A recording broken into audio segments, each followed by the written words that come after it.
yéen a ngi seetaan seen télévision Touba Vision kon nag abonné leen te activé cloche bi ngir mën a jot suñuy vidéo saa yu ne. Touba Vision, la télévision qui suit l'enseignement de Khadimou Rassoul.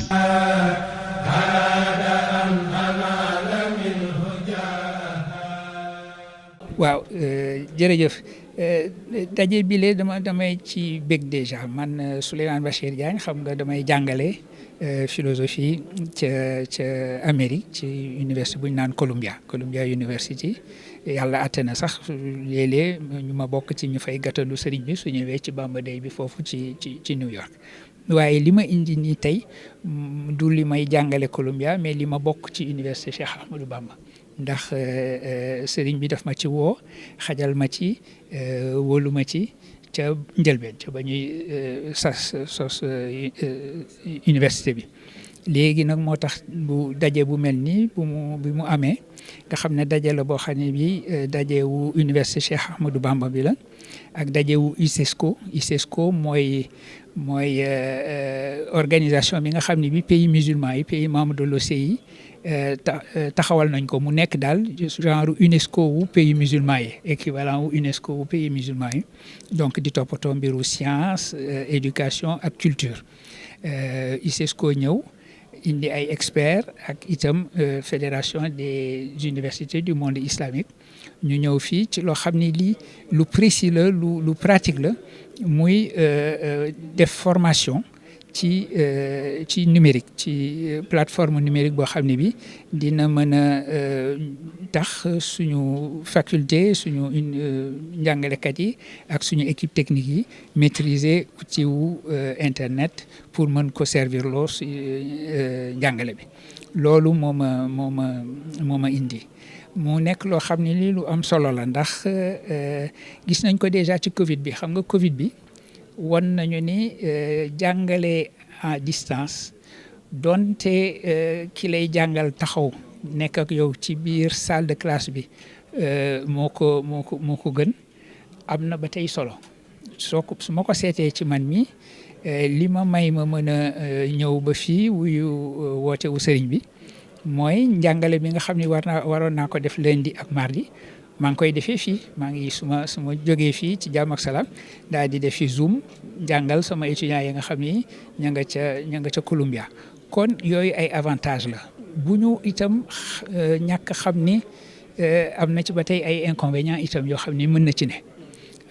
xam nga ñu ngi waxu intelligence artificielle mu nekk coow lu rëy te mu war a nekk coow parce que intelligence artificielle ni ñu ko gisee dana indi ay changements yu profond ci àdduna bi yëpp société yëpp dinañ ci bokk yam parce que ñun mënuñu rek ne ñun fii ci Sénégal la intelligence artificielle xëy na feneen la xew na fépp lay laal.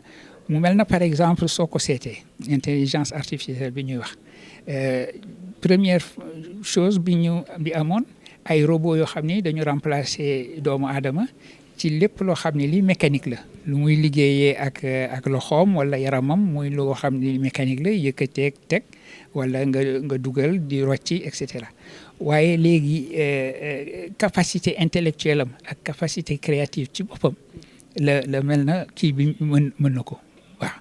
ba pare intelligence artificielle dafay continuer di jàng di yokk toujours donc changement moom dana am ci domaine yëpp dana am ci domaine u éducation.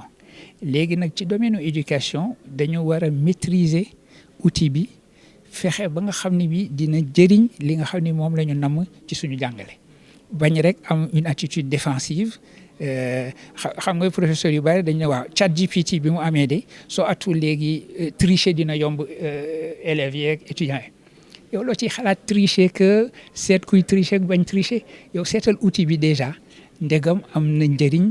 léegi njëriñ boobu nga fexe ba maîtriser ko mu servir la léegi nag tricher yow yaay seet nooy jàngalee yeneen méthode pédagogique nga xam ni li ngay laaj xale yi du doon rek loo xam ne lii soo ko joxoon ChatGPT mu tontu la ci kon suñuy propre démarche pédagogique danañu ko soppali loolu nag la sëñ bi nam ndax dafa bëgg toujours université Cheikh Ahmadou Bamba nekk université boo xam ne bii dafa dëppook jamonoom dafa ànd ak jamonoom.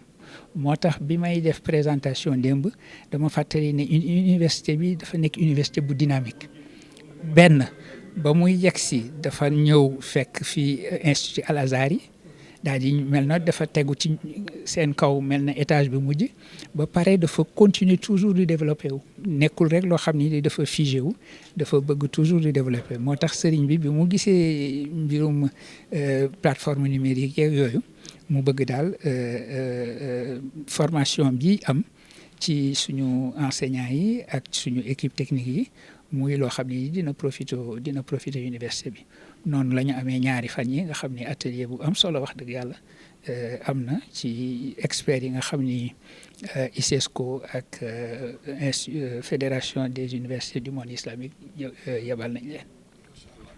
Juste une dernière question.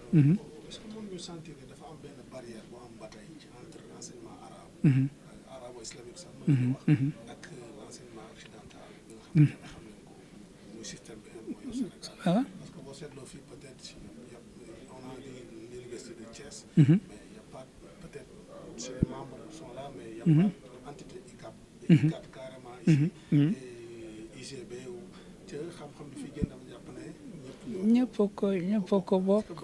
ñëpp ko bokk barrière boobu mi ngi fi ba tey kooku moom kenn mënu ko weddi daanaka daal lu université bu mel na université Cheikh Ahmadou Bamba def na lu rëy pour dindi fi barrière boobu parce que li mu wane mooy njàngum arab da nga jàng xam-xam ci benn làkk boo xam ne bi làkku arab la du rek da nga nekk koo xam ne kii dañu la former ci waaraate dañu la former itam jox la ay compétences professionnelles da nga jàng arabe mën nekk technicien supérieur ci ay fànn yu bare nekk ingénieur ci ay fànn yu bare loolu moo loo xam ne li changé na la donne bu baax a baax changé na mbir yi bu baax a baax waaye nag effectivement des na parce que li wax nga ko bi ñuy taxawal conférence bi dañu waxoon ne donte université Cheikh Ahmadou Bamba moo invité gannaaw fii ci Sénégal la université wu Sénégal yëpp war nañu jàpp ne invité nañ leen en tant que université kon boog rafetoon na te waroon na itam ñu ñëw teewee ko ndax dara génn fi lu dul xam-xam ak formation boo xam ne bi suñu njëriñ la ñu ñëpp waaye nag ba tey jéego yooyu am na nañu xaajoon ñaar mbirum xam-xam def arabisant yi fii mu mel na dañ leen marginaliser loolu mi ngi jeex te ay démarches yu mel nii ñoo am ni moo koy jeexal waaw incha allah. Donc Souleymane Bachir Diagne, je suis professeur de philosophie. Actuellement, j'enseigne à Columbia University à New York. Mais ici, je suis au titre de mon appartenance à la communauté qui s'est créée autour de l'université Cheikh Ahmadou Bamba. Grâce à la sollicitude de Serigne Mamor Mbacké, je suis dans le conseil scientifique, je suis dans la faculté aujourd'hui de l'université Cheikh Ahmadou Bamba depuis la création de cette université. Et c'est à ce titre que j'ai voulu venir pour assister à cet événement important qu'est la rencontre organisée par l'ICESCO, la Fédération des universités du monde islamique et évidemment notre université Cheikh Ahmadou Bamba autour d'une question très pratique qui est la question de la digitalisation, de ce que cette digitalisation, cette numérisation peut avoir comme bonus à l'enseignement supérieur. Parce que l'université Cheikh Ahmadou Bamba s'est toujours voulu une université d'innovation qui est véritablement à l'écoute des changements dans le monde. Or, les nouvelles technologies de l'information et de la communication, et on le voit aussi pour l'intelligence artificielle, ce sont des changements très profonds qui vont se passer dans le monde. Et le président fondateur, le Serigne Mamor Mbacké, a voulu que l'université Cheikh Ahmadou Bamba soit à la pointe de ces changements-là, et donc que les enseignants et également le plateau technique, l'équipe technique de l'université Cheikh Ahmadou Bamba reçoivent la meilleure formation possible dans ce domaine-là. Et c'est ce qui s'est passé aujourd'hui. C'est ce qui a fait que depuis 2 jours, nous avons cet atelier de formation avec des experts envoyés par l'ISESCO et par la Fédération des universités du monde islamique. Et ça a été véritablement une expérience magnifique. Je crois que tout le monde en a bien profité.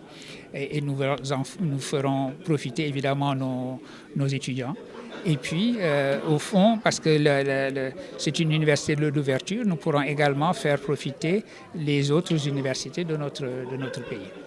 Absolument. Donc, évidemment, c'est toujours pareil. La même chose, quand un progrès technique apparaît, il y a toujours un côté sombre et un côté lumineux, c'est sûr. Et donc, il faut que nous sachions tirer avantage de ces technologies, mais faire en sorte de minimiser les inconvénients. Je vais vous donner un exemple très simple, un exemple personnel. Ce qui m'a permis de venir aussi facilement, c'est que d'ici, je donne mes cours à Columbia. Donc hier, en fin de journée, je suis parti un peu plus tôt et je me suis mis sur Zoom et j'ai donné mon cours du lundi. Tout à l'heure, Inch'Allah, je vais faire la même chose pour aller donner mon cours du mardi, mon cours de philosophie islamique. Donc voilà déjà un avantage. Je n'ai pas besoin d'être lié à ma présence physique à l'Université de Columbia pour pouvoir donner mes enseignements.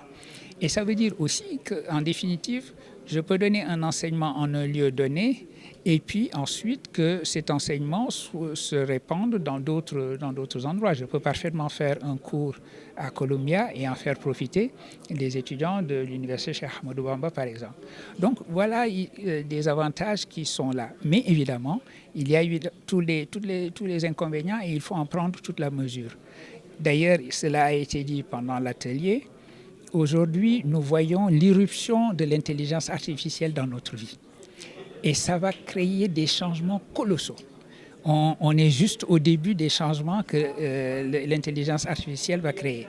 Ça va avoir un impact majeur sur le travail, la définition du travail. Parce qu'on l'a vu déjà, les machines avaient remplacé les humains dans les travaux physiques, les travaux mécaniques, les travaux corporels. Maintenant, la machine est en train de se substituer aux humains dans les travaux intellectuels. Et ça veut dire que nous sommes en quelque sorte aujourd'hui à la traîne de ce qui est notre propre création. Or, l'intelligence artificielle, c'est la capacité d'apprendre. Ça veut dire que c'est un processus ouvert et totalement imprévisible. Donc, personne ne peut vous dire à l'heure actuelle où est-ce que cela va nous mener. On sait que les changements vont être profonds et on essaye de maîtriser ces changements-là. D'ailleurs, les pays sont en train de se demander quelle législation il faut prendre, comment est-ce qu'il faut contrôler cela. Et il y a une forme de tâtonnement. Alors, c'est d'autant plus méritoire aujourd'hui que de prendre la décision qu'a prise le président fondateur de dire allons au-devant de ces changements-là, faisons leur face, maîtrisons l'outil et participons à la réflexion mondiale sur la meilleure manière de faire en sorte que cet outil serve notre propre projet, et en particulier le projet pédagogique qui est porté par l'Université Cheikh Ahmadou Bamba, plutôt que nous soyons à la merci de cet outil. yéen a ngi seetaan seen télévision Touba Vision kon nag abonné leen te activé cloche bi ngir mën a jot suñuy vidéo saa yu ne. Touba Vision, la télévision qui suit l'enseignement de Khadimou Rassoul.